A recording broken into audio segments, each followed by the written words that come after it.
எல்லாருக்கும் வணக்கம் மக்களே. நான் ஏன் இவ்வளவு ஹாப்பியா இருக்கேன்னா, தளபதி விஜய் அவர்களுடைய ஜனநாயகன் படத்தினுடைய செகண்ட் சிங்கிள் வந்துட்டு இப்போ ஒரு ஹாஃப் அன் அவருக்கு முன்னாடி வந்துட்டு ரிலீஸ் ஆயிருது. ஆல்ரெடி தளபதி கச்சேரி அப்படிங்கிற ஒரு சாங் வந்துட்டு ரிலீஸ் ஆகி வேற லெவல்ல வந்துட்டு ஒரு ட்ரெண்ட் செட்டிங் மாதிரி ஆயிட்டு இருக்குது. குழந்தைங்க முதற்கொண்டு வந்துட்டு பயங்கரமா இது பண்ணிட்டு இருந்தாங்க, செரிஷ் பண்ணிட்டு இருந்தாங்க. ஸோ இன்னைக்கு பார்த்தீங்கன்னா ஈரோட்ல அந்த ஸ்பீச் முடிச்ச கையோட அவங்களுடைய ஃபேன்ஸுக்கு ஒரு செகண்ட் செலிப்ரேஷன் மாதிரி, செகண்ட் ஃபெஸ்டிவல் மாதிரி வந்துட்டு செகண்ட் சிங்கிள் வந்துட்டு இப்போ ரிலீஸ் ஆயிருக்குது. ஸோ இது பார்த்தீங்கன்னா படத்தினுடைய தீமை வந்துட்டு பேஸ் பண்ணி ஒரு உருவாக்கப்பட்ட சிங்கிள் மாதிரி எனக்கு தோணுது. ஏன்னா ஆல்ரெடி வந்துட்டு என் நெஞ்சில் குடியிருக்கும் அப்படிங்கிற ஒரு ஹேஷ்டேக்கோட அப்படிங்கிற ஒரு வார்த்தையோட வந்துட்டு இந்த சாங் வந்துட்டு ஆல்ரெடி ஒரு தீம் வெர்ஷன்ல வந்துட்டு ரிலீஸ் ஆயிருந்தது. இதுல ஒரு சில லிரிக் வந்துட்டு அவருடைய பொலிட்டிக்கல் மூவ் வந்துட்டு பயங்கர ஸ்ட்ராங்கா வந்துட்டு மெசேஜா வந்துட்டு ஆடியன்ஸ் வந்து கன்வெர்ட் பண்ணிருக்கு. ஸோ அதுல சில லிரிக்கை வந்துட்டு நம்ம டீகோட் பண்ண போறோம். ஒரு பேரே வரலாறு, இந்த லிரிக் ஏன் இவ்வளவு பவர்ஃபுல்லா இருக்குது? இது ஒரு சினிமா சாங்கா இல்ல வந்து பொலிட்டிக்கல் அனௌன்ஸ்மெண்டா? சிம்பிளா வந்துட்டு எக்ஸ்பிளைன் பண்றேன் உங்களுக்கு புரியுற மாதிரி. ஒரு பேரே வரலாறு, அழிச்சாலும் அழியாது. இது ஒரு பெயர் மட்டும் இல்ல, இது ஒரு ஹிஸ்டரி, அழிக்க முடியாத ஒரு அடையாளம்.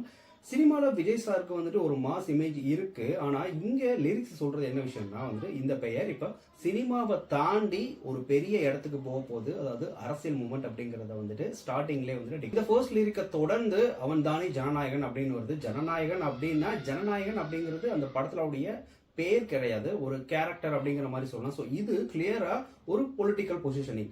So cinema hero to people representative இமேஜுக்கு ஷிஃப்ட் பண்ற ஒரு லிரிக்.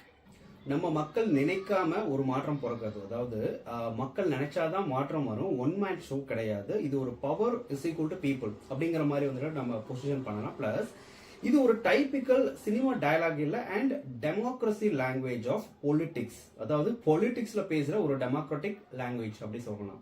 நீ துணை நின்னா ஒரு இனமே வாழும், நீ தூரமா போனா எங்க உயிர் போகும். ஸோ இது பாத்தீங்கன்னா ஃபேன்ஸுக்கும் அவருக்கும் இருக்கக்கூடிய ஒரு எமோஷனல் பாண்டை வந்துட்டு சொல்லக்கூடிய ஒரு லிரிக் அப்படிங்கிற மாதிரி. அதாவது லீடர்ஷிப், அதாவது லீடர் பொசிஷன்ல இருக்கிறவங்க ஸ்டாண்ட் எடுத்தாதான் அடுத்த ஸ்டெப் போக முடியும். அவங்க வந்து ஸ்டாண்ட் எடுக்காம விலகுனா அந்த ஹோப் வந்துட்டு மொத்தமா போயிடும். ஸோ ஒரு சினிமால இருக்கிற அவருடைய அந்த ஒரு கிரேஸை பாத்தீங்கன்னா பொலிட்டிக்கல்லா கன்வெர்ட் பண்றப்ப வந்துட்டு அதனுடைய இது எப்படி இருக்கும், தாக்கம் எப்படி இருக்கும் அப்படிங்கிற ஒரு கனெக்டை சொல்லக்கூடிய லிரிக் இது.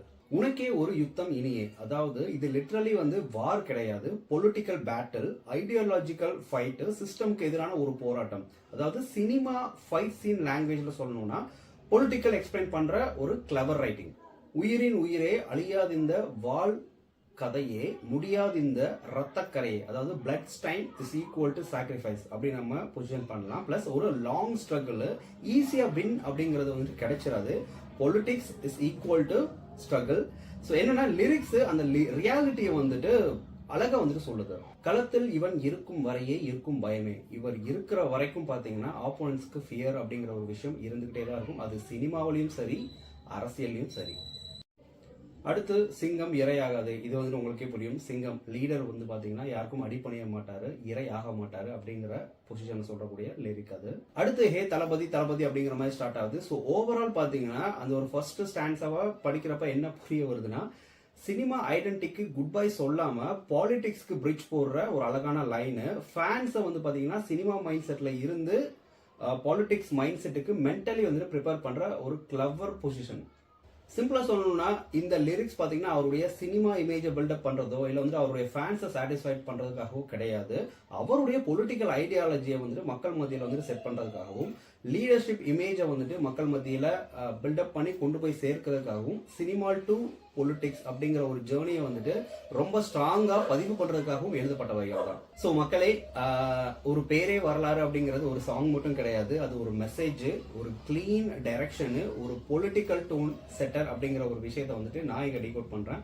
உங்களுக்கு இந்த லிரிக் வந்துட்டு ஸ்ட்ராங்கா என்ன தாண்டி, நான் சொன்ன விஷயத்தை தாண்டி எவ்வளவு தூரம் வந்துட்டு மைண்ட்ல வந்துட்டு செட் ஆயிருக்குது?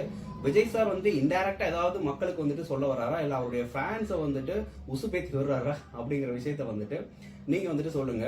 கண்டிப்பா இன்னைக்கு வந்துட்டு விஜய் சாரோடைய ஃபேன்ஸுக்கு பாத்தீங்கன்னா டபுள் தீபாவளி அப்படின்னு சொல்லணும்னா, காலையில ஈரோடுல அவர் பேசின அந்த ஒரு ஸ்பீச், ஈவினிங் பாத்தீங்கன்னா இந்த செகண்ட் சிங்கிள். ஸோ இந்த செகண்ட் சிங்கிளை பத்தி நான் டீகோட் பண்ணதை தாண்டி உங்களுக்கு என்னென்ன விஷயங்கள்லாம் வந்துட்டு கனெக்ட் ஆயிருக்குது அப்படிங்கறத வந்துட்டு கமெண்ட் பாக்ஸ்ல பதிவு பண்ணுங்க. தொடர்ந்து இந்த மாதிரி விஷயங்களை வந்து நான் வந்து டிஸ்கஸ் பண்ணலாம். Thank you, tata, take care, by.